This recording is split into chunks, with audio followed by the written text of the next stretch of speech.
भाभी, सुबह के 8 बज रहे हैं, आप अभी तक उठी नहीं। मैं थी ना, मैं 5 बजे उठ जाती थी।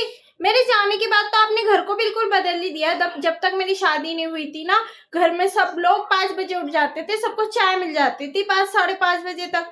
भाभी, आपने तो बिल्कुल घर का बेड़ा गर्क कर दिया। हाँ भाभी, बताओ, आप मशीन में कपड़े धोते हो? भाभी, जब तक मेरी शादी नहीं हुई थी ना, मैं घर में थी, मैं सारे कपड़े हाथ से धोती थी। हाथों से कपड़े धोने से घर कपड़े साफ सुथरे रहते हैं। ये मशीन में तो बिल्कुल साफ भी नहीं होते, रोए चिपक जाते हैं। भाभी, हाथ से धोया करिए। अरे भाभी, आप ये क्या कर रहे हो? ठंडी रोटी दे रहे हो पापा को? नहीं नहीं नहीं, पापा को ठंडी रोटी नहीं दी जाती। भाभी, जब तक मेरी शादी नहीं हुई थी ना, मैं पापा को गरम गरम फुलके बनाकर देती थी। आप ये ठंडी रोटी दे रहे हो? आप ताजी बनाकर दो। मेरे जाने के बाद तो आपने मेरे घर को ही बदल दिया बिल्कुल। अरे अरे भाभी, वो देखो ना, भैया अपने हाथ से पानी पी रहे। भाई भाभी, जब तक मेरी शादी नहीं हुई थी ना, मैंने अपने भाई को कभी किचन में कदम नहीं रखने दिया। आपने तो बिल्कुल उनसे काम ही करवाना शुरू कर दिया। भाभी, आप सबके साथ बैठकर खाना कैसे खा रहे? भाभी, मेरी शादी जब तक नहीं हुई थी, मैं इस घर में थी, मैं कभी भी सबके साथ खाना नहीं खाती थी।